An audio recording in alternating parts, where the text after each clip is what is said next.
இம்முன்னாள் உறுப்பினரது மறைவால் அவர்களை பிரிந்து வருந்தும் அவர்தம் குடும்பத்தினருக்கு ஆழ்ந்த இரங்கலையும் அனுதாபத்தையும் இப்பேரவையின் சார்பிலும் என் சார்பிலும் தெரிவித்துக் கொள்கிறேன். மறைந்த இப்பெருந்தகைகளுக்கு மரியாதை செலுத்தும் வகையில் மாண்புமிகு உறுப்பினர் அனைவரும் எழுந்து நின்று 2 மணித்துளிகள் அமைதி காக்குமாறு கேட்டுக்கொள்கிறேன்.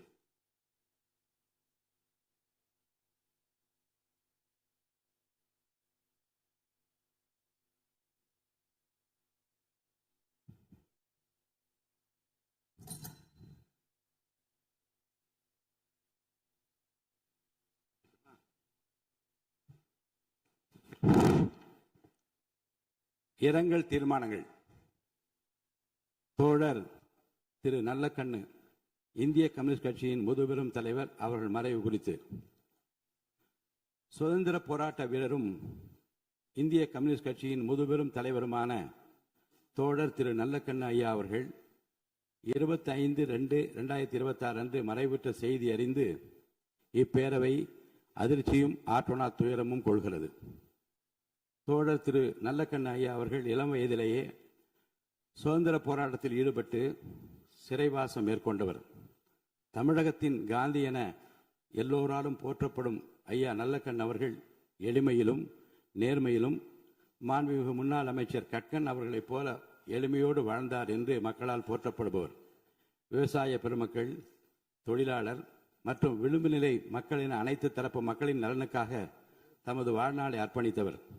தமிழ்நாடு அரசால் வழங்கப்பெறும் உயரிய விருதான தகைசால் தமிழர் விருது பெற்ற பெருமைக்குரியவர்.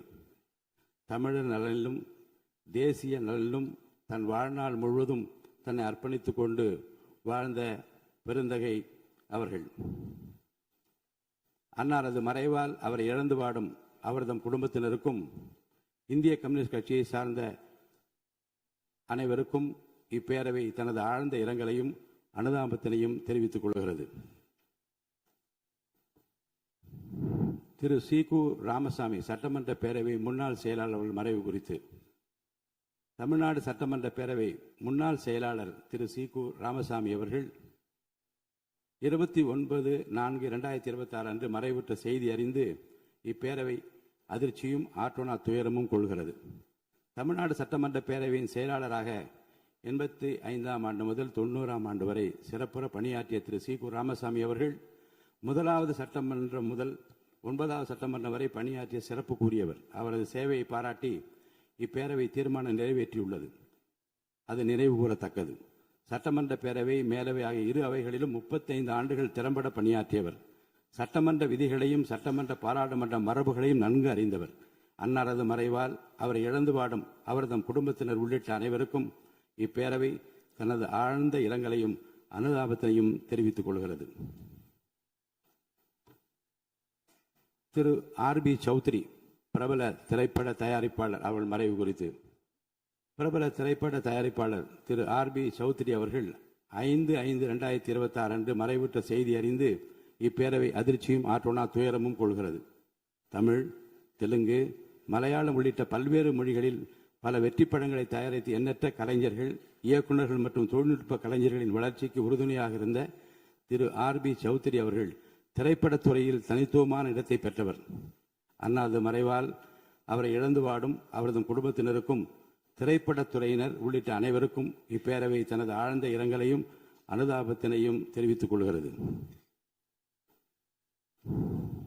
திரு கே. ராஜன், பிரபல திரைப்பட தயாரிப்பாளர் மறைவு குறித்து பிரபல திரைப்பட தயாரிப்பாளர் திரு கே. ராஜன் அவர்கள் 17/5/2026 அன்று மறைவுற்ற செய்தி அறிந்து இப்பேரவை அதிர்ச்சியும் ஆற்றொணா துயரமும் கொள்கிறது. திரு கே. ராஜன் அவர்கள் திரைப்பட தயாரிப்பாளர், இயக்குனர், நடிகர், விநியோகிப்பாளர் என பன்முகத்தன்மைகளில் திரைப்படத்துறைக்கு தனது தனித்துவமான பங்களிப்பை நல்கியவர். பல திரைப்படத்துறையை நெருங்கி பயணித்த அவரது பங்களிப்புகள் நினைவு கூறத்தக்கவை. அன்னாரது மறைவால் அவரை இழந்து வாடும் அவரது குடும்பத்தினருக்கும் திரைப்படத்துறையினர் உள்ளிட்ட அனைவருக்கும் இப்பேரவை தனது ஆழ்ந்த இரங்கலையும் அனுதாபத்தினையும் தெரிவித்துக் கொள்கிறது.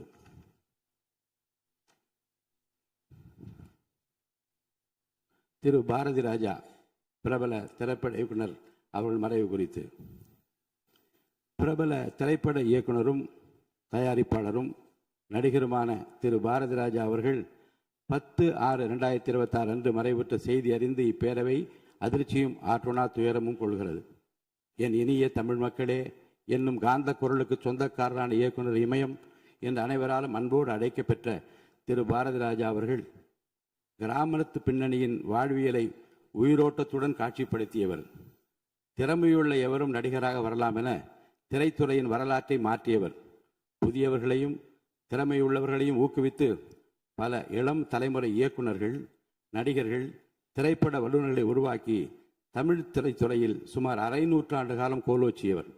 திரைப்படங்களை தாண்டி அவர் தமிழ் மொழியை நேசித்ததும் தமிழர் மீது கொண்டிருந்த மாறா பற்றினையும் நாம் என்றென்றும் நினைவு கூற வேண்டும். அவரது மறைவு தமிழ் திரைத்துறைக்கு மட்டுமின்றி இந்திய திரைத்துறைக்கும் பேரிழப்பாகும். திரைத்துறைக்கு அவர் ஆற்றிய அளப்பெரும் பங்களிப்பிற்காக உயரிய விருதான பத்மஸ்ரீ உள்ளிட்ட பல்வேறு விருதுகளை பெற்ற பெருமைக்குரியவர் ஆவார். அன்னாரது மறைவால் அவரை இழந்து வாடும் அவரது குடும்பத்தினருக்கும் திரைப்படத்துறையினர் உள்ளிட்ட அனைவருக்கும் இப்பேரவை தனது ஆழ்ந்த இரங்கலையும் அனுதாபத்தையும் தெரிவித்துக் கொள்கிறது.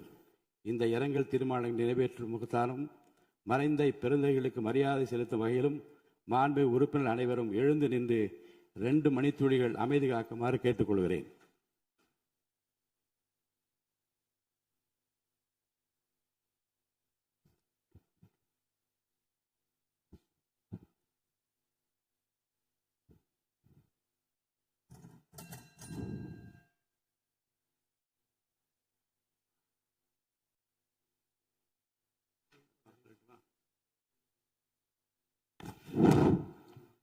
பேரவைக்கு ஒரு அறிவிப்பு.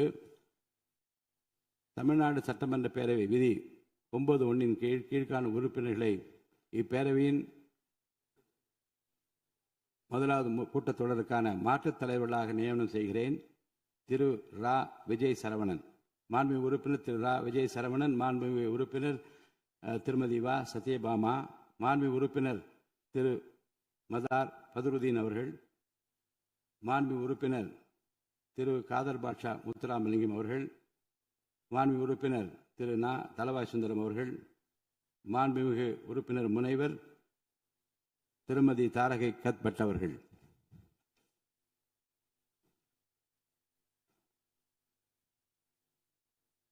அரசினர் தீர்மானம். மாண்புமிகு பேரவை முன்னவர் அவர்கள்.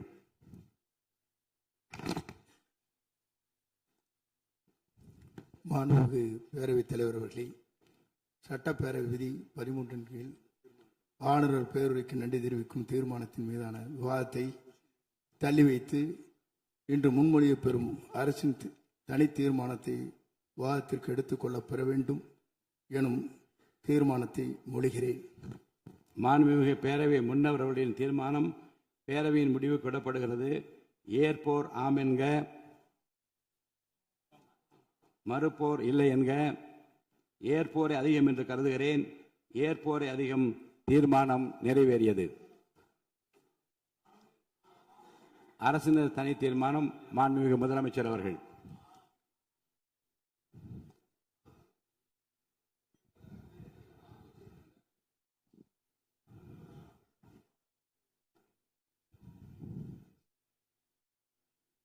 மாண்புமிகு பேரவைத் தலைவர் அவர்களே,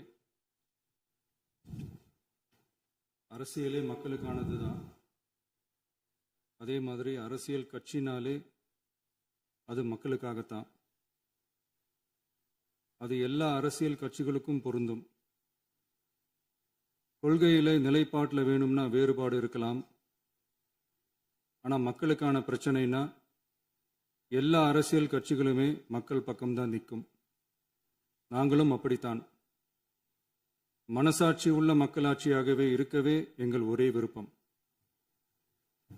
நமது விவசாயிகளுக்காகவும் நமது மக்களுக்காகவும் நின்றே ஆக வேண்டியது நம் கடமை, நம் உரிமை. எல்லாத்தையும் தாண்டி அதுதான் நம்ம உயிரான உணர்வு. நீராதாரம் தான் நம்மோட மிக முக்கியமான அடிப்படையான வாழ்வாதாரத்தில் ஒன்று. நதி நீர் உரிமையும் நம்முடைய மிக முக்கிய உரிமைகளில் ஒன்று. அதை பாதுகாத்தே ஆக வேண்டிய பொறுப்பு நம் அனைவருக்கும் உள்ளது.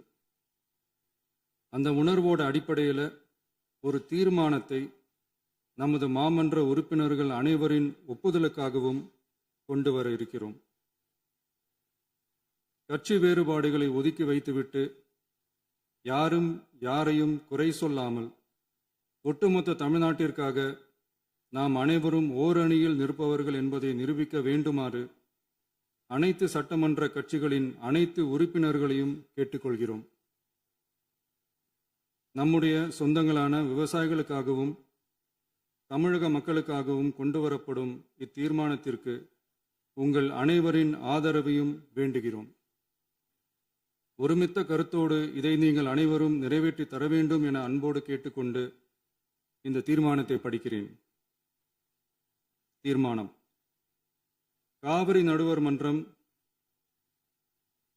5/2/2007 அன்று அளித்த இறுதி தீர்ப்பையும் மாண்புமிகு உச்சநீதிமன்றம் 16/2/2018 அன்று அளித்த தீர்ப்பையும் மதிக்காமலும் சம்பந்தப்பட்ட படுகை மாநிலங்களின் இசைவை பெறாமலும் ஒன்றிய அரசின் எந்தவித அனுமதியை பெறாமலும் கர்நாடக அரசு தனிச்சையாக காவிரி நதியின் குறுக்கே மேகதாதுவில் அணை கட்ட முயற்சி மேற்கொள்வதை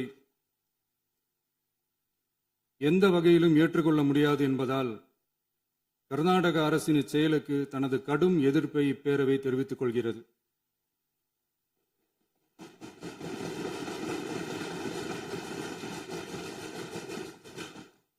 கர்நாடக அரசின் மேகதாது அணை திட்டத்திற்கு தொழில்நுட்பம், சுற்றுச்சூழல் உட்பட எவ்வித அனுமதியும் அளிக்கக்கூடாது என ஒன்றிய அரசை இப்பேரவை வலியுறுத்துகிறது. காவிரி நடுவர் மன்றமும் உச்சநீதிமன்றமும் காவிரி படுகை ஒரு பற்றாக்குறை படுகை என குறிப்பிட்டு படுகையின் மொத்த நீரினையும் படுகை மாநிலங்களுக்கு பகிர்ந்தளித்து விட்டதால் காவிரி படுகையில் புதிய திட்டங்களை மேற்கொள்ளவோ கூடுதலாக நீரை பயன்படுத்தவோ இயலாது. காவிரி பிரச்சனை இரு மாநிலங்களின் உணர்வு பூர்வமான பிரச்சனையாகும். ஆதலால் கர்நாடக அரசு மேகதாதுவிலோ அல்லது காவிரி படுகையில் வேறு எந்த இடத்திலோ அணை அல்லது எவ்வித புதிய நீர்த்தேக்க திட்டத்தை பிற படுகை மாநிலங்களின் இசைவு இன்றியும் ஒன்றிய அரசின் ஒப்புதல் இல்லாமலும் மேற்கொள்ளக்கூடாது என கர்நாடக அரசினை அறிவுறுத்துமாறு ஒன்றிய அரசை பேரவை வலியுறுத்துகிறது. கர்நாடக அரசின் விரிவான திட்ட அறிக்கையை பரிசீலிக்கவோ அதற்கு அனுமதி அளிக்கவோ கூடாது என்று மத்திய நீர்வள குழுமத்தையும் இப்பேரவை வலியுறுத்துகிறது. கர்நாடக அரசின் இந்த முயற்சியை முறியடித்து தமிழக விவசாயிகள் நலனை பாதுகாத்திட தமிழ்நாடு அரசு எடுக்கும் அனைத்து நடவடிக்கைகளுக்கும் இப்பேரவை தனது ஆதரவை ஒருமனதாக தெரிவித்துக் கொள்கிறது என்னும் இத்தீர்மானத்தை நான் முன்மொழிகிறேன். இதை மாண்புமிகு உறுப்பினர்கள் முழு மனதோடு ஆதரிக்க வேண்டும் என்றும் அன்புடன் கேட்டுக்கொள்கிறேன்.